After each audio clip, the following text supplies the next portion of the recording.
에베소서 5장의 말씀 우리가 함께 읽었습니다.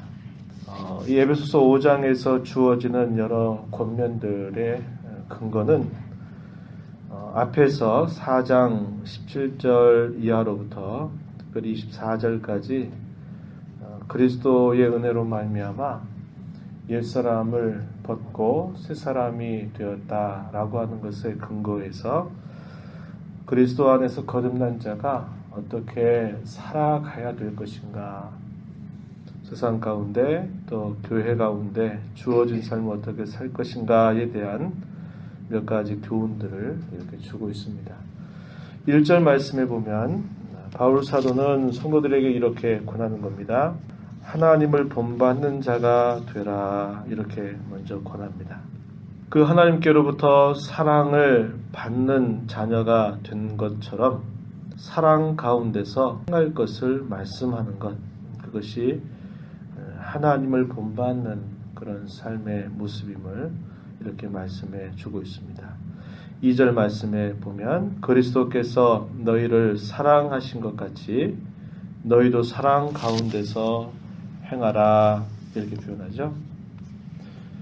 항상 하나님께서 먼저 우리를 사랑하셔서 그 사랑이 시작이 되었고, 그 사랑 까닭에 우리가 변화된 새 사람이 된 것, 그리고 여전히 하나님의 사랑을 받고 살아가는 그것의 근거에서 사랑을 늘 힘써가는 삶을 살아갈 것을 가르쳐 주고 있는 겁니다. 그것이 우리의 아버지 되신 하나님, 또 하나님 앞에 자녀로 부름받은 모든 신자들이 힘써야 될 그런 삶의 모습임을 가르쳐 주고 있습니다. 그러면서 항상 말하는 어떤 삶의 모습 속에서는 항상 감사하는 말을 하도록 권하고 있습니다. 또한 헛된 말에 속지도 말고 그러한 말에 참여하지도 말 것을 권면하고 있는 것이죠. 온갖 음행이라든지 더러운 것이나 탐욕이라고 하는 것, 그것은 이름조차도 부르지 말아야 되겠고, 누추함, 어리석은 말이나 희롱의 말, 이런 것들도 역시 다 버려야 할 것이고, 늘 하나님 앞에 감사하는 말을 하도록 힘써라, 이렇게 권하고 있습니다. 또 가르쳐주는 그 내용에 보면 스사람으로 살아가는 삶의 모습은 빛의 자녀들처럼 살아가라, 이렇게 권하고 있습니다. 자, 전에는 우리의 신분이 어떠했는가 라고 말할 때 전에는 어둠이었다, 비유적으로 표현했습니다. 8절에 표현했죠. 너희가 전에는 어둠이더니 이제는 주 안에서 빛이라, 빛의 자녀들처럼 행하라. 하나님 안에서, 하나님께서 그리스도 안에서 변화시켜 주신 그런 신분을 표현할 때 옛사람에서 새사람으로, 또 어둠에서 빛으로, 이렇게 비유적인 표현들을 통해서 우리의 신분이 변화된 자임을 기억하면서 그 변화된 자답게 살아갈 것을 권할 때 빛의 자녀들처럼 행하라, 이렇게 표현하고 있습니다. 그 빛의 자녀들처럼 행하는 것, 그게 뭐냐? 9절에 보면 빛의 열매는 모든 착함과 의로움과 진실함에 있다, 이렇게 소개하고 있습니다. 착함과 의로움과 진실함 가운데 살아가는 삶, 그것이 바로 빛의 자녀로서 하나님 앞에 살아가는 삶임을 이렇게 가르쳐 주고 있는 것입니다. 그러면서 어떻게 그렇게 살아갈 것인가 라고 말할 때에는 10절 말씀에 주를 기쁘시게 할 것이 무엇인가를 시험하여 보라, 이렇게 표현했습니다. 시험하여 보라 라는 말은 그것을 찾아내라 하는 뜻입니다. 주님을 기쁘시게 하는 것이 과연 무엇인지, 우리가 변화된 자로 살아가는 모든 삶의 모습 속에서 주님을 기쁘시게 하는 것이 무엇인가를 찾아내서 늘 발견하는 그런 자세를 가지고 살아갈 것을 이렇게 말하면서 어두움의 일에 더 이상 참여하는 정도, 그 정도로 만족하지 말고 그 어둠의 일들을 도리어 책망하는 그러한 자로 살아가라. 죄를 지적해라 뭐 그런 의미보다도 그 죄악된 부분들이 잘못됐다는 것을 이렇게 드러내라고 하는 것이죠. 어떻게 해요? 내가 빛된 삶을 살아가는 모습을 통해서 그렇게 하라고 하는 것입니다.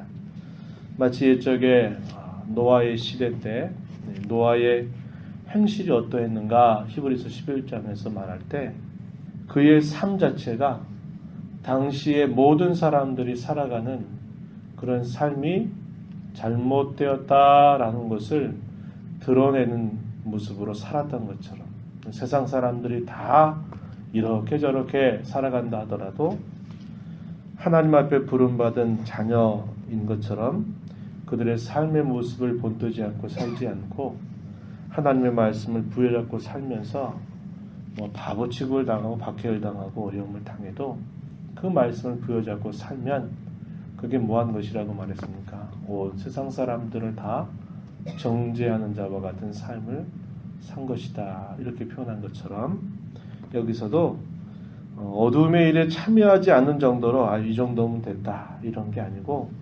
적극적으로 주님의 뜻을 발견하여 살아가는 일을 통해서 그것이 잘못되었다라는 것, 그것이 옳은 것이 아니라고 하는 것을 드러내는 자로 살아가도록 해라. 이렇게 사도는 권하고 있다 하는 겁니다. 이게 바로 변화된 자가 세상 가운데 살면서 힘써야 될 그러한 자세임을 또 가르쳐주고 있는 것이죠. 그러면서 또 권하기를 지혜롭게 살아가도록 해라. 이렇게 권합니다. 15절 이하에 보면 자, 그런즉 너희가 어떻게 행할지를 자세히 주의해라. 지혜 없는 자같이 하지 말고 오직 지혜 있는 자같이 해라. 이렇게 이야기합니다. 세상에서 지혜롭다라고 이렇게 말하는 것은 세상살이 가운데서 잘 살아가는 것이죠. 세상 가운데서 살면서 즐겁게 또 잘 누리고 잘 벌고 또 행복하게 살아가는 것들을 두고 세상에서는 지혜 있는 자다 이렇게 말할 것입니다. 그러나 하나님의 자녀가 된 자로서 살아가는 삶은 그런 세상의 지혜가 아닌 하나님 앞에서 참된 지혜로운 자로 살아가는 그런 삶에 힘써야 된다. 이렇게 가르쳐 주고 있어요. 그러면서 세월을 아껴라 이렇게 말합니다. 세월을 아껴라. 때가 악하다 이렇게 말씀하죠. 이 세월을 아끼라 하는 말은 적극적으로는 주어진 모든 기회를 최대한 선용하도록 해라. 하나님 앞에서 선용하도록 해라 하는 말씀으로 풀이가 되기도 하고 또 한편으로는 우리의 모든 때를 구원했다는 겁니다. 우리의 모든 인생을 하나님이 건져주셨기 때문에 우리의 인생을 다른 것에 허비하지 말고 구원받은 자답게 우리의 모든 인생 전체, 우리의 모든 시간을 하나님께서 그리스도 안에서 구속하셨기 때문에 구속하라는 겁니다. 그러니까 구원받은 자로 살고 구원의 열매를 드러내는 일을 위해 우리의 시간을 쓰라는 거예요. 왜? 우리의 모든 시간을 주께서 구속하셨기 때문에, 구원하셨기 때문에, 건져내셨기 때문에 그렇게 살아갈 것이라고도 풀이되는 그런 말씀의 내용이에요. 자, 이렇게 살아가기 위해서 우리에게 꼭 필요한 것이 무엇인가 말씀하기를 성령의 충만함을 입는 그러한 삶이 우리에게 절실함을 이야기해 줍니다.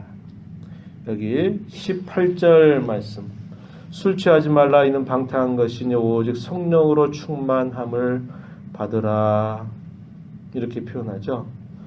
이것은 성령에 의해서 사로잡힌 자로 살아가도록 해라. 우리 안에 내주하시는 성령이 온전히 우리 자신들을 주장하도록 하는 일에 힘쓰라는 겁니다. 그렇게 살면 우리가 앞에서 말한 것처럼 새 사람답게 살아가는 삶이나 또 우리가 어둠에서 이제 빛의 자녀로 우리가 부름받아 살아가는 그런 삶을 살아갈 수 있게 됨을 우리에게 가르쳐 주고 있다 하는 것입니다. 이 성령의 충만한 삶이란 또 다르게 말하면 하나님의 말씀에 붙잡혀 살아가는 삶, 하나님의 뜻에 사로잡혀 살아가는 삶이다 이렇게 말하는 겁니다.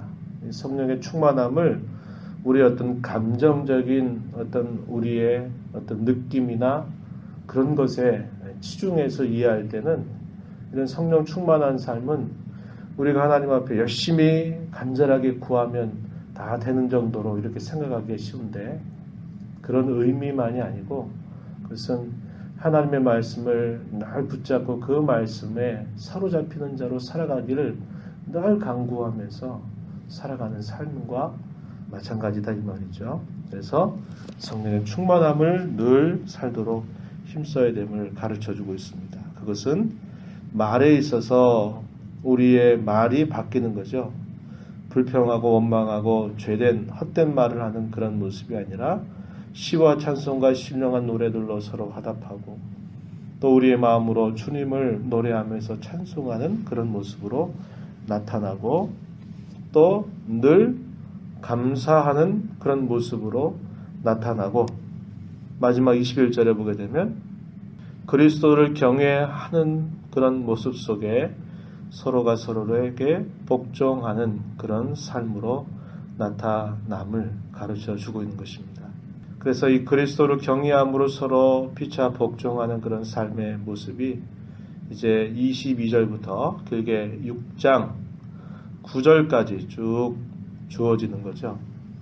하나님께로부터 본래적으로 부름받은 자신의 자리, 남편과 아내의 자리, 또 부모와 자녀의 자리, 세상 가운데 상정과 종의 자리, 이런 부여된 그런 자리에 있을지라도 서로 피차 복종하는 모습을 통해서 하나님의 뜻을 따라 살아가는 그런 삶으로 표현됨을 가르쳐 주고 있다는 겁니다.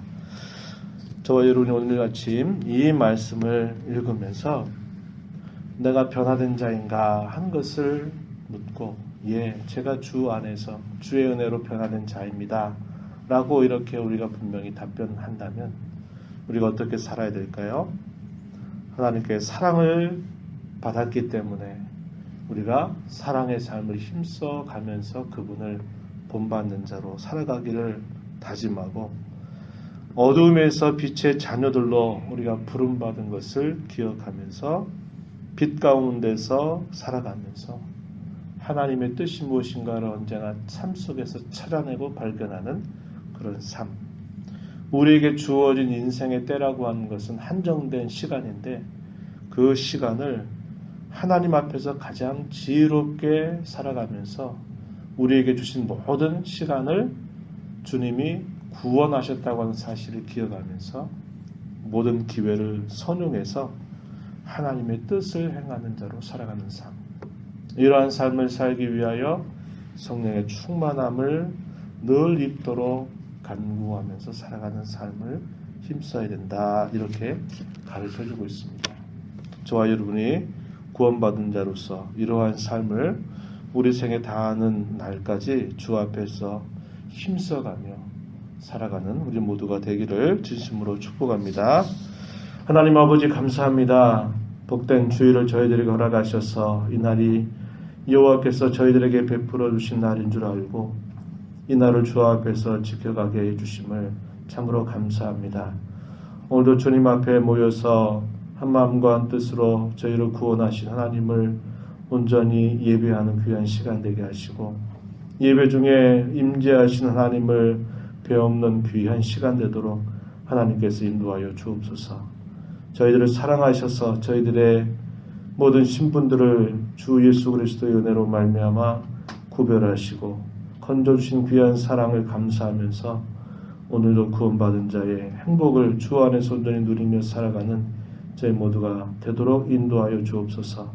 은혜의 보좌 앞에 나와서 이 시간도 이러한 삶을 주 앞에 살기 위해서 또 간절한 마음으로 기도하는 모든 권속들의 간구에 귀를 기울여 주시옵시고 저희들로 주의 능력을 힘입어 이러한 삶을 능히 살아가도록 도와 주시옵소서. 예수님의 귀하신 이름으로 기도드리옵나이다. 아멘.